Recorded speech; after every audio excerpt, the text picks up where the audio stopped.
네, 안녕하세요. 세종대학교 2020학년도 모의논술의 해설을 맡은 수학통계학부 문동호입니다. 자, 이제 문제 1번부터 해설을 하도록 하겠습니다.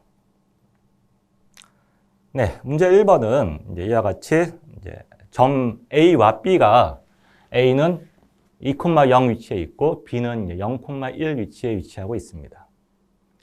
P는 A에서 출발해가지고 B로 움직이는 거죠. 직선, 선분 AB를 따라서 A를 출발해서 B를 움직이고 있습니다. 근데 문제의 조건이 삼각형, 그러니까 P와 O와 A가 이루는 삼각형의 넓이를 S라고 할 때 시간 T에 대한 S의 변화를 ds dt가 상수인 그와 같은 조건을 우리가 가정하고 있습니다. 이 조건 하에서 우리가 소문항들을 풀어주시면 되겠습니다.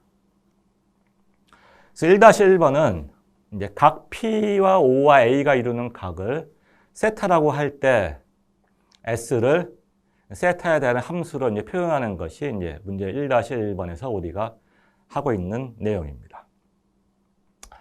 이건 이렇게 여러분들이 이렇게 쉽게 접근할 수 있을 것 같습니다. 그러니까 먼저 선분 OP의 길이를 R로 두면 X의 좌표는 R 곱하기 코사인 세타로 둘 수 있고 Y는 R 곱하기 사인 세타로 둘 수 있다라고 우리가 고등학교 때부터 아주 잘 많이 학습했던 내용이 되겠습니다. 자, 그 다음에 아까 선분 A와 B, A와 B 선분에 대한 방정식을 구해보면 당연히 X절편이 2고 Y절편이 2인 X절편이 2이고 Y절편이 1인 그와 같은 선분이니까 X 더하기 2Y는 2라는 선분 AB의 방정식을 얻겠죠. 여기다가 아까 구한 X 값과 Y 값을 집어넣습니다. 그래서 이와 같은 방정식을 얻고 거기서부터 우리가 R 이퀄 코사인 세타 더하기 2 사인 세타분의 2라는 식을 얻을 수가 있겠죠. 근데 문제에서 구하라는 거는 S를 세타에 대한 함수로 나타내라고 했으니까 S를 구할까? S의 면적이죠. 삼각형 S의 면적이죠. 2분의 1 곱하기 삼각형 면적이니까 2분의 1 곱하기 밑변 곱하기 높이. 근데 밑변은 OA의 길이니까 2, 높이는 Y의 좌표니까 이와 같이 코사인 세타 더하기 2 사인 세타분의 2 사인 세타라는 이와 같은 S를 세타에 대한 S의 세타에 대한 식을 얻을 수 있겠습니다. 평이한 문제고 여러분들이 아주 잘 풀었고요. 채점화 상품이니까 잘 풀었고 여러분들이 이렇게 혼돈할 수 있는 내용도 많지가 않은 것 같습니다. 주의해야 될 점이 있는데 위에서 구했던 코사인 세타 더하기 2 사인 세타분의 2 사인 세타라는 이 식을 분자분말을 코사인 세타로 나눠주죠. 그러면 이와 같이 1 더하기 2 탄젠트 세타분의 2 탄젠트 세타라는 이와 같은 동등한 식을 얻습니다. 근데 이 식의 문제는 무엇인고 하니 여러분들 문제에도 표기를 했지만 세타의 범위는 0보다 크고 2분의 파이보다 작거나 작다는 그와 같은 정의역을 가지고 있습니다. 근데 당연히 이와 같이 탄젠트 세타라는 걸 이용하면 탄젠트 세타가 2분의 파이에서 무한대로 발생하고 있으니까 정의가 안 되죠.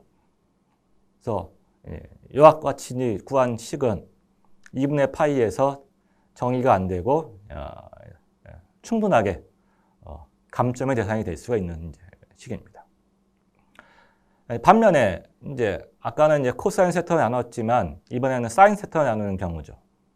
그래서 S의 식을 사인 세타로 나눠주면 이와 같이 코탄젠트 세타 더하기 2분의 2라고 이와 같은 식을 얻을 수가 있습니다. 근데 코탄젠트는 0에서는 정의가 안 되지만 2분의 파이에서는 잘 정의되는 그와 같은 식입니다. 코탄젠트 2분의 파이는 0이라는 값이죠. 그래서 이와 같이 두는 식은 우리가 정의역에 대한 세타의 정의역에 대한 염려가 그러니까 아까와는 다르게 세타가 0에서 발생한다는 정의가 안 된다는 그와 같은 잘못이 생기질 않아요. 그래서 이 답안은 S 이퀄 코탄젠트 세타 더하기 2분의 2라는 답안은 충분하게 우리가 만점 답안으로 인정할 수 있는 그와 같은 답안이 되겠습니다. 자, 저희 이와 같이 해서 1-1번 문제를 끝내고 다음에는 1-2번 문제를 보도록 하겠습니다. 이번에는 이제 아까 구했던 S의 함수가 역함수가 존재함을 설명하라라고 되어 있습니다. 그래서 아까 구한 S의 함수를 보면 이와 같이 코사인 세타 더하기 2 사인 세타 분의 2 사인 세타 이와 같은 식이죠. 그러니까 주어진 함수가 역함수가 존재한다는 것을 어떤 경우에 역함수가 존재하는 거아니? 당연히 1대1 대응이 될 때 정의역과 치역 사이에 1대1 대응이 되면 우리가 이제 주어진 함수가 역함수가 존재합니다.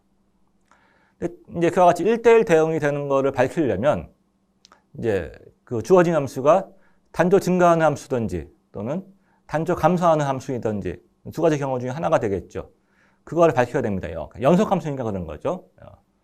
구간 내에서 연속 함수가 1대1 대응이 되기 위해서는 단조 증가하는 함수든지 단조 감소하는 함수이든지 그와 같은 걸 밝혀야 됩니다.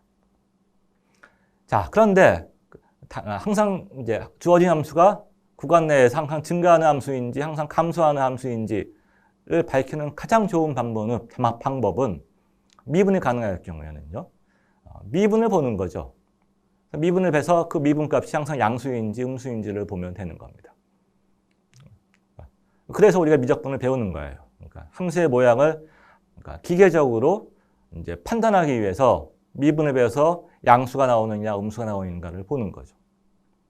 그래서 이제 원래 S의 함수는 세타에 대해서 잘 미분이 가능한 함수고, 그래서 미분을 해봤더니만 미분을 해가지고 정리를 하면 여러분들이 이제 유리함수에 이제 미분을 해서 잘 정리를 하면 이와 같이 코사인 세타 더하기 2 사인 세타분의 2 사인 세타의 제곱분의 2가 나옵니다. 당연히 여러분들이 이거 항상 양수이다라는 거 알 수 있죠. 자, 그래서 주어진 함수 S는 구간 0과 2분의 파이 구간에서 항상 증가하는 함수다라는 걸 알고, 그래서 치역인 0과 2분의 파이 구간과 정의역인 0과 2분의 파이 구간과 치역인 0과 1 구간에 대해서 항상 증가하는 1대1 대응이다라는 걸 알 수가 있는 거죠. 그래서 역함수가 존재한다고 설명하면 아주 깨끗하게 깔끔하게 여러분들이 보일 수가 있게 되겠습니다. 자, 여러분들 답안 중에서 좀 재밌는 답안을 봤는데 그걸 이제 별에서 소개하도록 하겠습니다. 이제 어떤 답안인 거 아니? S세타를 이제 분해하는 거죠. 어떻게? fx 이퀄 2분의 x 더하기 2라는 이제 분수함수와 g세타 이퀄 코탄젠트 세타라고 분해합니다. 그럼 S는 당연히 f와 g의 합성함수가 되겠지요. 그래서 이제 g세타, 코탄젠트 세타라는 함수도 우리가 이제 고등학교 때 아주 열심히 이제 기본형의 그래프의 모양을 이제 알고 있는 그와 같은 함수입니다. 이와 같이 0과 2분의 파이 사이 구간에서 감소하는, 그래서 0과 무한대 구간으로 되는 이와 같은 감소하는 1대1 대응이라는 걸 잘 알고 있습니다. fx도 x분의 2라는 그래프를 x축으로 마이너스 2만큼 이동한 함수죠. 그래서 얘도 역시 여러분들이 그래프의 모양을 아주 잘 알고 있습니다. 둘 다 주어진 정의역과 치역 사이에서 1대1 대응 함수가 되기 때문에 이 두 함수의 합성함수인 S도 0과 2분의 파이 구간에서 0과 1 구간으로 가는 1대1 대응 함수다라는 것을 잘 알 수가 있는 거죠. 1대1 대응의 합성은 역시 1대1 대응이다. 당연한 결과고 여러분들이 잘 알고 있는 결과입니다. 그래서 이와 같이 아주 우리가 고등학교 때 잘 알고 있는 그래프의 K형을 이용해서도 충실하게 아주 만점짜리 답안으로 잘 보여주는 경우가 되겠습니다. 자, 이와 같이 해서 1-2번의 문제를 이제 풀었고요. 그 다음에는 1-3번 문항으로 넘어가도록 하겠습니다. 1-3번 문항은 시간 t에 대한 세타의 변화율인 d세타 dt가 최대가 되는 점을 구해주어라 라는 것이 이제 문제가 되겠습니다. 당연히 이제 d세타 dt의 변화율을 구해야 되겠죠. 그래서 먼저 d세타 dt를 구하죠. 근데 이거 우리가 구한 거는 ds dt밖에 없었어요. 아까 이제 2번 문항에서 구했던 거는 이와 같이 s의 세타에 대한 변화율 ds d 세타였었던 거죠. 그다음에 우리가 처음에 문항에서 준 이제 조건이 무엇인 거아니 DSDT는 상수다라는 조건이 있었던 거죠. 그래서 얘를 이용해서 이제 보면 우리가 구하는 건 D 세타 DT이기 때문에 얘를 바로 미분을 못하니까 먼저 S를 미분하고 다시 S를 T로 미분하게 되겠습니다. 합성함수의 미분이죠. 이제 그와 같이 쓰면 여러분들이 다음과 같이 SDT는 상수라는 걸 알 수가 있고 그 다음에 D 세타 DS는 D 세타분의 1이라는 역함수의 미분법을 쓴 거죠. 그래서 그 두 미분법을 써가지고 이와 같이 이제 합성함수의 미분법과 역함수의 미분법을 써가지고 이와 같은 식을 얻었습니다. 자, 이제 우리가 필요한 거는 D 세타 DT의 세타에 대한 변화율. 그러니까 얘가 최대가 되는 점을 구하는 거죠. 시간 T에 대한 변화율이 최대가 되는 걸 구하는 거죠. 그래서 얘를 한 번 더 T로 미분합니다. 그래서 T로 미분하게 되겠습니다. 얘를 T로 미분하면 다시 한번 D 세타 DT를 세타로 미분하고 그 다음에 세타를 T로 미분하는 합성함수의 미분법을 사용합니다. 자, 그래서 위에 있는 거 이제 D 세타 DT가 이와 같이 이제 세타로 주어져 있으니까 얘를 한 번 더 세타로 미분하면 이건 금방 이제 얻죠. 제곱을 미분하니까 2 곱하기 코사인 세타 더하기 2 사인 세타 제곱 곱하기 마이너스 사인 세타 더하기 2 사인 세타가 나오고 다시 거기다가 D 세타 DT를 곱하니까 이제 이와 같은 식의 이제 정리가 됩니다. 이 미분은 그렇게 어렵지 않게 여러분들이 구할 수가 있습니다. 위에서부터 차근차근 미분을 한번 하면 이제 이와 같이 정리가 되는 거죠. 그래서 얘가 최대가 되라고 얘기했으니까 당연히 얘가 0 되는 점을 구하는 겁니다. 그러니까 우리가 D 세타 DT 가죠, 다시. 그러니까 얘가 최대가 되라는 걸 구했으니까 당연히 얘가 0 되는 점을 구하는 겁니다. 0 되는 점을 구하는 거죠. 그래서 얘가 0 되는 점이 어딘가 하고 구해봤더니만 앞에 있는 코사인 세타 더하기 2 사인 세타는 절대로 0이 될 수가 없으니까 주어진 범위 내에서 우리가 뒤에 있는 이 마이너스 사인 세타 더하기 2 사인 세타가 0 되는 점을 구하는 거죠. 얘를 풀면 쉽게 사인 세타 있고 2 코사인 세타 다시 얘기해서 탄젠트 세타가 2가 되니까 이와 같은 삼각형을 여러분이 생각하면 됩니다. 그래서 밑변은 1, 높이는 2, 그다음에 빗변은 루트 5가 나오는 이와 같은 직각삼각형을 생각하는 거죠. 자, 여기서부터 우리가 코사인 세타는 루트 5분의 1, 사인 세타는 루트 5분의 2라는 값을 얻고 이걸 이용해서 R 이퀄 잘 이제 우리가 구한 요 코사인 세타와 사인 세타를 아까 1-1번 문항에서 구했던 R에다가 집어넣어주면 여러분들이 루트 5분의 2라는 값을 잘 계산할 수가 있습니다. 그래서 R은 루트 5분의 2라는 걸 얻고 근데 우리가 구하는 거는 X와 Y를 구하는 거죠. R을 구하는 게 아니라 이제 X하고 Y를 구하는 거니까 X는 5분의 2, 그다음에 Y는 5분의 4라는 값을 지금 구한 R로부터 잘 얻을 수가 있습니다. 안녕하세요. 수학통계학부 교수 이선호입니다. 저는 확률에 관한 2번 문제 풀이를 하겠습니다. A와 B가 한 개의 동전을 이용한 게임을 하고 있다. A의 말은 수직선 위에 마이너스 4에, B의 말은 플러스 4에 자리 잡고 있는데 동전을 던져서 앞면이 나오면 A의 말은 오른쪽으로 한 칸 움직이고 뒷면이 나오면 B의 말이 왼쪽으로 한 칸 움직이기를 반복한다. 원점에 먼저 도착한 사람이 이기고 상금 10,000원을 모두 갖게 된다.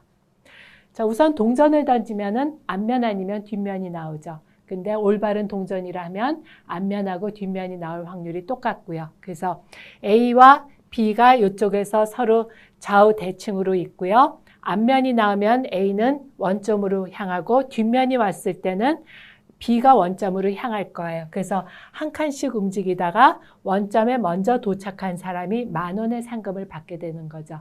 앞으로 표기할 때 앞뒤라는 표현보다는 내가 앞에 대해서는 H, head, 뒤에 대해서는 tail이라는 표현을 좀 쓰면서 설명을 할게요.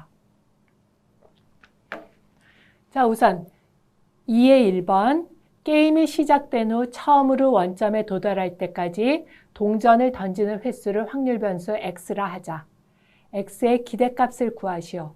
제일 기본적인 문제죠. 우선 확률 변수 x가 나오면 그 x가 어떤 값을 갖는지, 그 다음에 x가 가질 수 있는 확률 분포, 그를 구한 다음에 기대값을 구하게 되는 걸 것이에요. 자, 우리가 이제 x가 가질 수 있는 값이 뭔가를 보는데 원점에 도달하는 방법은 두 가지가 있을 거예요. A가 먼저 도착할 수도 있고 B가 도착할 수도 있고, 근데 동전을 던져서 앞면, 뒷면이 나오는 확률이 같기 때문에 A가 도착할 확률이나 B가 먼저 도착할 확률이 같죠. 그러니까 우리는 A와 B 중에서 하나만 우리가 중심으로 해서 생각을 해도 될 거예요. 그랬을 때 A가 우선 A를 중심으로 했을 때 A가 원점에 제일 빨리 도착할 수 있는 방법은 그냥 앞면 나와서 제일 오는 방법이 4가 있을 거고요. 그 다음에는 제일 어렵게, 제일 오래 걸려서 도착할 수 있는 방법은 A가 4번 도착하는데, 4번 앞면이 나오는데 그 안에 동전이 뒷면이 3번이 나오는 경우. 다 합해서 그러니까 7번이 걸쳐서 나올 수 있는 경우에, 그러니까 x가 가질 수 있는 값은 4, 5, 6, 7 이렇게 네 값이라는 거를 여러분들이 알고서 그 다음에 요 x가 스몰 x 값을 가질 확률을 계산하면 되는 걸 거예요. 자, 그러면 이거를 이제 일반적으로 생각을 했을 때 x가 여기 가서 자, 요게 x번째라고 생각을 해봅시다. x번째에서 A가 원점에 도착하려면은 동전은 여기서 앞면이 나왔어야 될 것이에요. 요 안에는 다 합해서 x-1번의 동전 던짐이 있을 것이고, 이 안에 나와야 되는 거는 3번의 앞면이 있을 거고, 뒷면은 몇 번이 나와야 돼요? x-1에서 3을 뺀 나머지가 뒷면이 되겠죠.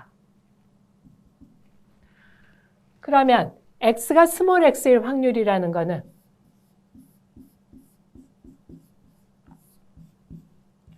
우선 동전을 다 합해서 x번을 던지니까 던질 때마다 앞면 또는 뒷면에 있어서 나올 수 있는 가지수는 2의 x제곱 가지가 될 거예요.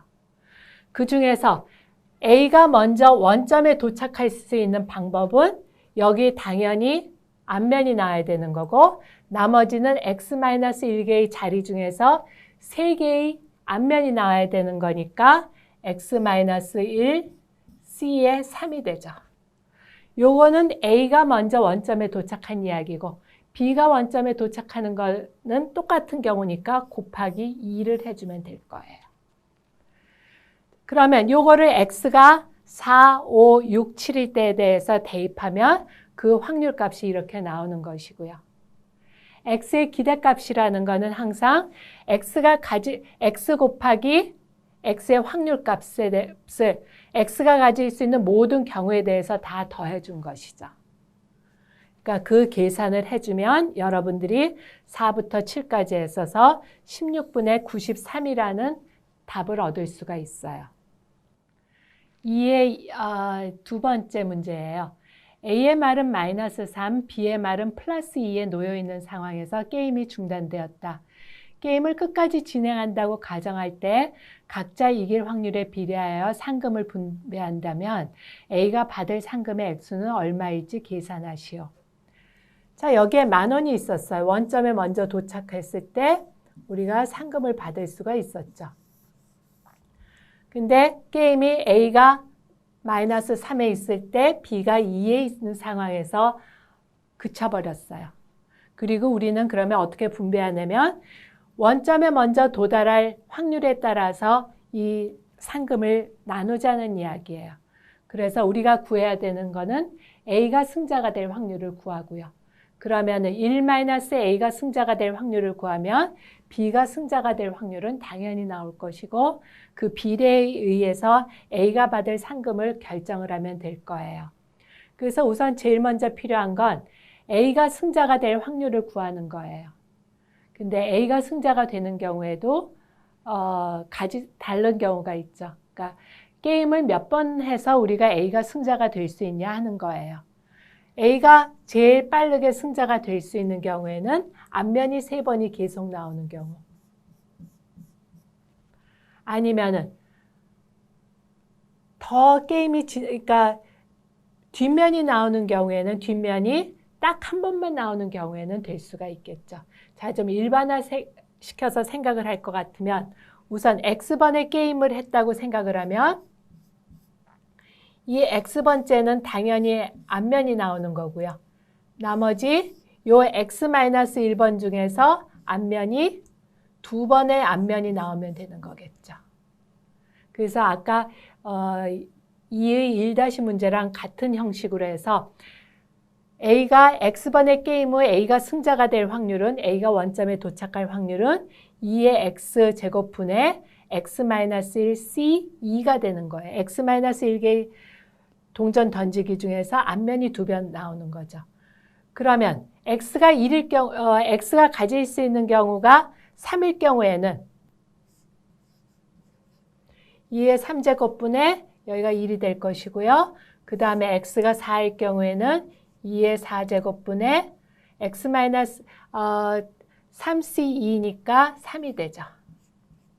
그러면 요거는 16분의 11의 값을 가질 거예요.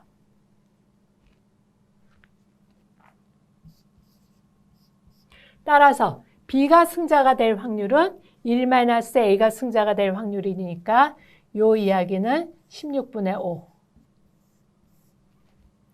그러므로 A가 받을 상금의 기대값은 전체 10,000원 곱하기 16분의 10이라면 3,125원이라는 답이 나와요. 자, 이제 마지막 문제예요. 세 번째 문제. B의 말이 플러스 3에 놓여 있는 상황에서 B의 말은 지금 여기 있어요. A는 5,000 곱하기 n-3의 제곱 원을 지불하고 수직선 위에 마이너스 n점을 선택하고 상금을 2의 n제곱 곱하기 10,000원으로 변경할 수 있다. 단 이때 n은 3 이상. 이제 게임을 중단하지 않고 A, B 둘 중 하나가 원점에 먼저 도달할 때까지 진행한다. A가 받게 될 수익금의 기대값이 최대가 되기 위해서는 A는 수직선 위에 어느 점을 선택해야 하는가 하는 얘기예요. 자, 아까는 상금이 그냥 10,000원이었어요. 그런데 B는 3에 고정을 시켜놓고 A가 움직이는 거예요. A가 여기서 마이너스 n이라는 점을 택하는데 점을 택할 때 우리는 지불을 이렇게 하게 돼요. n이 3 이상이라고 그랬을 때 그러니까 n의 값이 커지면 커질수록 우리가 지불하는 돈이 어떻게 돼요? 당연히 커지지만 그에 따라서 상금도 커지는 거예요. 그랬을 때 A가 받게 될 수익금의 기대값이 최대가 되라고 그러는데 수익금의 기대값, 수익금이라는 거는 뭐냐면 내가 쓴 돈도 있고 받는 상금도 있겠죠. 그래서 우리가 마이너스 n이라는 점을 선택했을 때 수익금의 기대값 f of n은 상금의 기대값 빼기 비용이 될 거예요. 이 비용은 항상 n을 내가 선택했을 때 비용은 이걸로 해서 고정이에요. 그렇지만 상금이라는 거는 내가 여기 0에 도착을 먼저 B보다 먼저 도착을 해야 되니까 그거는 확률에 따라서 달라지고 상황에 따라서 달라지기 때문에 상금에 대해서는 기대값을 계산을 하게 돼요. 그래서 우리 상금의 기대값을 계산을 하기 위해서 우선 A가 먼저 이길 확률을 계산을 해봅시다. 그러면 앞에서 했던 거랑 얘도 똑같은 상황이 되죠. A가 이길 수 있는 경우는 몇 번부터 가능하냐면 A가 계속해서 이기는 경우 n번이고요.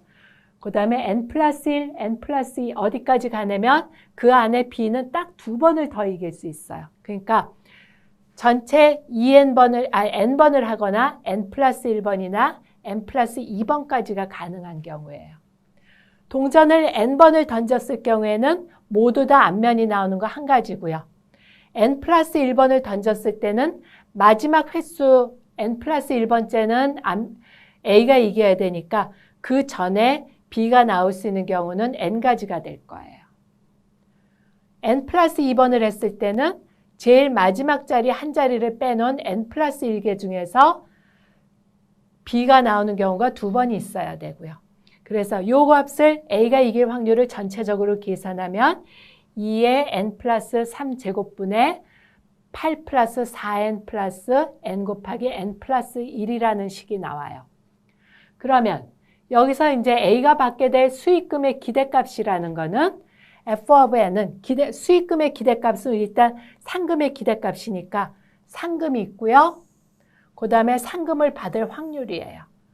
이것이 상금에 대한 기대값이 될 것이고, 그 다음에 이제 내가 쓴 여기서 경비가 있었죠. 지불을 했어, 이만큼. 그 값을 빼면 이 액수가 나와요. f of n은 이렇게 생겼죠. 이때 n이 가질 수 있는 값은 n은 3, 4, 5, 6 해서 쭉 갈 수 있을 거예요. 무한대까지도 가겠죠. 그래서 여기서 우리가 생각하는 거는 n이 어떤 값을 선택했을 때 f of n이 최대가 될 것인가 하는 거예요. 그러면 우리 뭐 최대 최소 구하는 거는 잘 알죠. 요것만 함수를 보면 이 2차 함수는 최대값을 갖는 형태가 될 거예요. 자, 요거 n이라는 거는 우리가 보통 자연수를 표현하니까 x에 대해서 표현을 해주면 f of x로 해주면 x가 0일 때는 마이너스 값을 갖고 이 형태가 되는 거예요. 요 끝이 어디냐? 우리는 이거를 한번 미분을 해주면 x는 6분의 29에서 최대값을 갖는다는 걸 알 수가 있어요.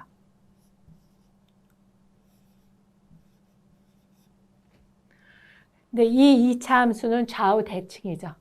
그러면 n이 가질 수 있는 거는 n은 정수니까 6분의 29에서 제일 가까운 정수가 어디예요? 5일 때죠. 그래서 n이 5일 때 수익금의 기대값이 최대가 된다는 거예요. 자, 이거를 풀었을 때 어떤 학생들은 이렇게 일반화해서 하지 않고 n이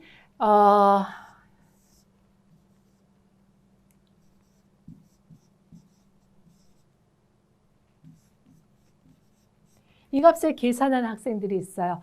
이 문제는 운이 좋게 여기까지만 계산하면은 2차 함수니까 이것이 최대라는 값이 나와요. 그렇지만 그거는 모르죠. 문제에 따라서 이 값이 훨씬 더 뒤에 값이 나올 수도 있었기 때문에 이런 식으로 풀면 안 되고 반드시 전체 이 함수에서부터 값을 도출할 필요가 있어요. 네, 다음은 이제 문제 3번을 보도록 하겠습니다. 3번은 이제 다음과 같은 이제 조건이 주어져 있는 다항함수죠. 먼저 상수함수가 아니고, 그다음에 f0은 0, f1은 0. 이런 조건이 있고, 조건 2는 양수 m에 대해서 x가 0보다 작거나 크고 1보다 이제 구간이죠. 0보다 작거나 크고 1보다 작거나 같은 그와 같은 구간 내에서 f를 2번 미분한 거는 절대값은 항상 m보다 작다라는 이와 같은 두 조건이 있습니다. 자, 그러니까 이제 그 다음에 여기 이제 fx의 절대값 0과 1 구간에서 fx의 절대값의 최대값이 x = a 점에서 최대값이 주어진다라고 가정이 되어 있는 거죠. 자, 이와 같은 조건이 주어져 있을 때 이제 각각 이제 소문항들을 이제 푸는 것이 우리의 이제 문항이 되겠습니다.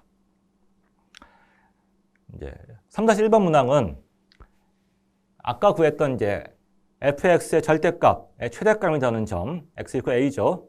그 점에서의 미분값이 f의 미분 a가 0이라는 것을 보이는 겁니다. f 미분 a가 0이다라는 걸 보여주는 것이 이제 3-1번의 이제 소문항입니다. 자, 뭐 상황은 이런 거죠. 다항함수가 있고, 다항함수는 이제 까만 것을 표기한 게 다항함수죠. 다항함수가 주어져 있고, 다항함수의 조건이 0과 1에서 x 이퀄 0과 x 이퀄 1에서 각각 f0도 0, f1도 0입니다. 이제 그랬을 경우에 이제 절대값 fx를 취하죠. 빨간 것이 이제 우리가 주어져 있는 절대값 fx입니다. 근데 x 이퀄 a에서, 그러니까 a점에서 우리가 fx의 절대값이 최대값을 가질 때 f의 미분위 a가 0이라는 걸 보여주어라는 것이 이제 문제입니다.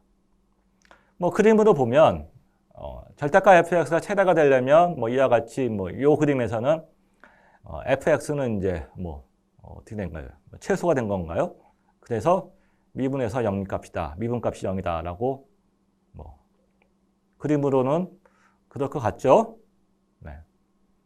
근데 이걸 얼마나 큽니까? 3-1번에서 묻고 있는 거는 이와 같은 여러분들이 머릿속에 드는 생각을 얼마나 체계적이고 수학적인 언어로 이제 적느냐가 이제 관건인 겁니다. 뭐 그림 그리고 이럴 것 같아 말로 적다고 해서 그것이 답안이 되지는 않습니다. 여러분들은 반드시 수학적인 언어로 체계적으로 답안을 적어야 되겠죠. 자, 근데 이제 이걸 보이기 위해서는 이제 필요한 것들이 몇 가지가 있습니다. 이제 중요한 것들이 이 이제 절대값 fx가 최대가 되는 점은 절대로 fa가 0이 아니다라는 것이 필요합니다. 왜 공간이 이 fa가 0 되는 점들에서 여러분들이 보는 바와 같이 절대값 fx이기 때문에 fx가 0이면 그 점에서는 미분이 가능하지 않습니다. 답안을 보면 무작정 뭐 미분을 해가지고 0, 뭐 이와 같이 이제 푸는 경우도 있는데 성급한 거죠. 주의 깊은 게 아닌 게 됩니다. 자, 이제 그거 갖다 체계적으로 보이기 위해서는 다음과 같이 이제 우리가 문장을 보입니다. 그래서 gx를 먼저 절대값 x라고 두죠. 그러면 우리의 이제 fx의 절대값이라는 이와 같은 kx의 함수는 사실은 fx와 요 gx의 합성함수입니다. 그렇죠? 먼저 fx를 하고 그 다음에 그 위에 절대값을 씌운 거기 때문에 f와 g의 합성이 여러분들 문제에서 주어지는 그와 같은 함수입니다. 자, 근데 여러분들이 이제 우리가 이제 고등학교에서 알고 있는 내용을 보면 이와 같이 gx 이퀄 절대값 x는 당연히 x가 0이 아닌 데서 미분 가능하고 0이 아닌 점에서는 g의 미분은 1이거나 마이너스 1입니다. 이것이 우리가 알고 있는 내용이죠. 이 내용을 잘 이제 써야 됩니다. 자, 그래서 먼저 우리가 fx는 뭐 절대값 씌워쓴 거니까 fx의 절대값은 다 0보다 같거나 크고, 근데 f는 문제에서 주어진 것이 상수함수가 아니라고 했지요. 그와 같이 얘기를 했기 때문에 fx의 절대값의 최대값인 f의 a의 절대값은 당연히 0보다 큽니다. 상수함수가 아니라고 했으니까 상수함수가 아니고 f는 0, f는 1, f0은 0, f1은 1이라고 주어져 있기 때문에 fa의 절대값은 당연히 양수입니다. 자, 이제 그러면 이제 gx가 미분 가능하다는 조건에 필요한 거 얻은 거죠. fa가 0이 아니고 그 다음에 fa가 0이 아니기 때문에 우리가 g와 f의 합성함수는 당연히 x 이퀄 a에서 미분 가능합니다. 자, 이제 여러분들이 x는 미분 가능하고 아까 k는 x 이퀄 a에서 미분 가능하고 그 다음에 그 kx의 절대값이 x 이퀄 a점에서 가진다라고 얘기했던 거죠. k의 절대값이. 그러므로 미분 가능하고 극것을 가지기 때문에 k의 미분이 0인 겁니다. 그러니까 뭐 이것은 뭐 교과서에 나오는 정리인데 함부로 쓸 수가 없는 거죠. 그러니까 항상 이 조건, 미분이 0이다라는 조건은 최대값이면 미분이 0이다라는 조건은 미분 가능할 때만 가능한 겁니다. 미분 가능하지 않으면 당연히 최대값이라고 미분값이 0이다. 뭐 이와 같은 얘기 극값이다. 이와 같은 얘기를 할 수 없는 거죠. 반드시 이 정리는 교과서 정리는 우리가 주의할 게 미분 가능한 함수에 대해서 최대값을 가지면 반드시 미분값이 0이다라는 얘기를 쓸 수 있는 거죠. 그와 같은 것들 미분 가능하다는 걸 확인 안 하고 다짜고짜 최대값이므로 미분값이 0이다 라고 쓴다면 뭐 그것도 역시 충분하게 감점 대상이 될 수 있는 그와 같은 이제 경우가 되겠습니다. 자, 그래서 미분 가능하고 최다값을 가짐으로 K의 미분이 0을 얻고, 근데 합성함수의 미분법상 가지고 K의 미분을 구한 거죠. 그러면 K의 미분은 G의 미분의 FA 곱하기 FA의 미분, F의 미분값, 합성함수 미분값입니다. 자, 그런데 아까 빨간 것처럼, 이제 빨간 거를 표시한 것처럼 G의 미분은 1이거나 마이너스 1을 가진다라고 얘기했으니까 이걸 정리하면 플러스 마이너스 F의 미분의 A가 나오는 거죠. 네. 여기서부터 F의 미분은 0이다라는 것을 이제 얻을 수가 있는 겁니다. 네. 그래서 이와 같이 이제 문제를 보여주면 우리가 이제 충분히 아주 체계적으로 잘 이제 정리해서 3-1번 문항을 이제 정리한 게 되겠습니다. 자, 여러분들 이제 주의할 것이 이와 같은 착각을 하고 있는 모습들이 많이 보여요. 뭘 보는 거니? KX가 F의 미분, KX가 FX의 절대값. 자, 그래서 KX의 미분은 F의 미분의 절대값. 당연히 이거 아니죠? 이거 아닙니다. F의 미분의 절대값 하면 당연히 양수밖에 안 나오겠죠. 그러니까 왜 이제 이와 같은 이제 착각들을, 실수들을 많이 하는 거 아니? 표기법의 문제예요, 표기법에. 우리가 이거 표기하면서 KX를 표기할 때, KX 이것을 절대값 fx라고 표기한 거죠. 절대값 fx. 사실은 fx의 절대값이라고 읽는 게 맞죠.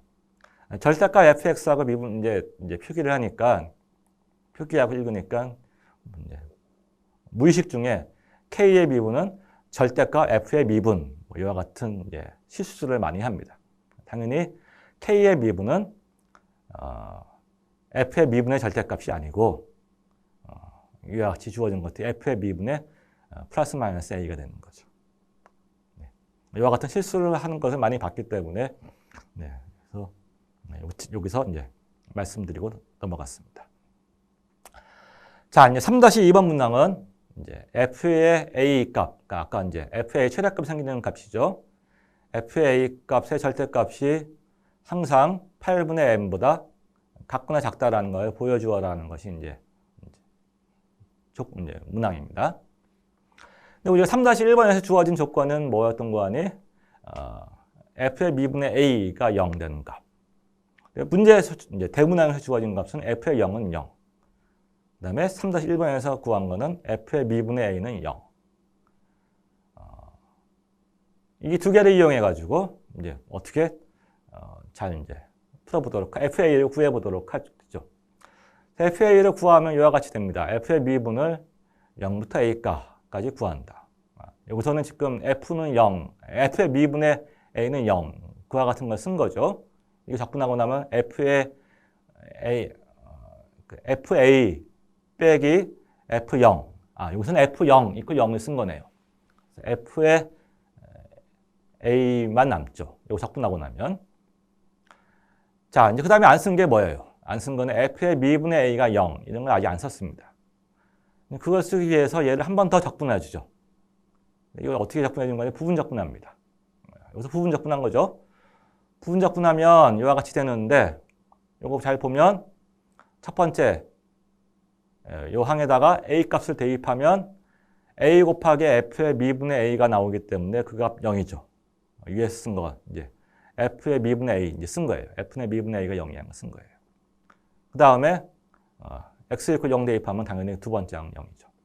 그래서 얘를 정리하면 이와 같이 마이너스 적분 0에서 A까지 적분 X 곱하기 F의 두 번 미분의 X, 그러니까 부정적분과 사용해서 이와 같은 값을 얻었습니다. 자, 그래서 FA 이퀄 이제 이와 같은 걸 얻었네요.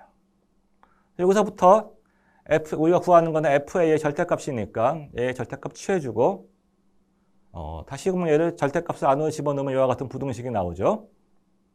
근데 문제의 조건에서 두 번 미분한 거의 절대값은 n보다 작다라고 얘기했으니까 이와 같이 됩니다. 그래서 x를 0에서 a부터 적분해 주고 나면 2분의 a 제곱 쉽게 적분이 나왔죠. 그래서 이와 같은 부등식을 얻었습니다. 근데 아직까지 이제 우리가 얘를 어떻게 쓸지를 잘 이제 모르겠죠. 네, 그래서 한 번 더 해봅시다. 이번에는 이제 문제의 조건은 f는 0 이퀄 0과 f1은 0이라는 두 개의 조건의 문제에 주어져 있으니까 이 조건을 써서 똑같은 작업을, 비슷한 작업을 또 하는 거죠. 그래서 fa를 이번에는 마이너스 a부터 1까지 접근해 줍니다. 왜? f1 이퀄 0을 쓰기 위해서 그러니까 a부터 1까지 접근해 주면 이와 같이 되죠. 그 다음에 부분적분. 네, 부분적분을 써가지고 이번에도 f1 이퀄 0과 f의 미분의 a 이퀄 0 요 두 개 써야 되기 때문에 이와 같이 부분적분해 줍니다. 충분히 두 식이 같다라는 걸 얻을 수 있고 그 다음에 이제 a와 일정을 대입해 주면 이와 같은 이제 적분값만 남는 거죠. 자, 여기서부터 똑같은 짓을 해주면 여기서 m인 곱하기 2분의 1 빼기 a의 제곱보다 같거나 작다라는 것을 얻을 수가 있습니다. 이제 문제 3-2번에서 보이는 것은 이것이 아니라 8분의 m보다 같거나 작다라는 걸 보이는 거예요. 그래서 문제를 잘 이제 고민을 해보면 a 값을 두 가지 경우로 나눠주면 2분의 1보다 같거나 작은 경우와 2분의 1보다 큰 경우 나눠주면 우리가 이제 문제에서 얻으라는 거 8분의 m 같거나 작다라는 것을 얻을 수 있다는 것을 잘 보일 수 있는 거죠. 그래서 이 문항은 이제 키포인트가 이제 적분을 다 한 다음에 a 값이 2분의 1보다 작은 경우와 2분의 1보다 큰 경우는 나눠서 문제에서 얻으라고 하는 8분의 1 값을 이제 여러분들이 얻는다. 그거를 나누는 아이디어를 해야지만 여러분들이 것이 굉장히 중요합니다. 그래서 사실은 이제 이 문제의 아이디어는 이렇게 두 번 적분하는 거, 부분 적분을 사용해가지고 두 번 적분을 사용하는 그와 같은 아이디어가 필요한 거고, 그 다음에 두 번째는 2분의 1보다 작은 경우와 2분의 1보다 큰 경우를 나눠서 원하는 답을 얻는다는 것이 이제 필요한 거죠. 그래서 그와 같은 생각을 한다면 여러분들이 잘 풀 수 있는 문항이 되겠습니다. 자, 이제 3번 문항을 보죠. 이제 3번 문항에서는 이제 실제로 FA의 절대값이 8분의 m이 되는 그와 같은 함수를 찾아주어라 라는 거예요. 그래서 사실 이제 3-2번 문항은 조금 어려웠던 문항이어서 여러분들이 이제 만점짜리 답안이 많지 않았었는데 의외로 3-3번 문항은 잘 구하는 학생들이 많아요. 이거는 조금 보면 2차 함수 두는 거죠. 이와 같은 2차 함수를 두면 문항 조건듯이 주어진 조건만큼 F0, 0값에서 0, 1값에서 0이라는 것을 잘 얻을 수가 있죠. 그 다음에는 두 번 미분한 것이 해보니까 이 2차 함수를 두 번 미분해보면 당연히 마이너스 m이 나오기 때문에 두 번 미분하는 것 절대값이 m보다 작다라는 것을 잘 얻을 수가 있습니다. 또 얘 최대값은 당연히 2분의 1에서 우리 fx의 최대값이 생기겠죠. 그래서 그 2분의 1 값을 대입해보면 당연히 8분의 m. 그래서 우리가 문제에서 원하는 그 예죠. 그러니까 f의 최대값이 항상 이제 8분의 m보다 같거나 작으다고 되어 있는데 이제 3-3번에서 원하는 거는 실제로 8분의 m 값을 가지는 함수가 있겠는가를 물어보고 있는 거죠. 했더니만 실제로 8분의 m 값을 가진 함수가 있다. 그래서 우리가 8분의 m보다는 작게 잡으면 안 되는구나. 수학에서는 그게 중요합니다. 최대값을 가진 함수가 상한을 만들면 그 상한을 가지는 값이 진짜로 있겠는가를 찾는 것이 중요한 거죠. 그래서 그와 같은 상한을 가지는 값이 있다는 것을 우리가 얻었습니다. 네, 이렇게 같이 해가지고 3-3, 3번 문항에 대한 해설을 마치도록 하겠습니다.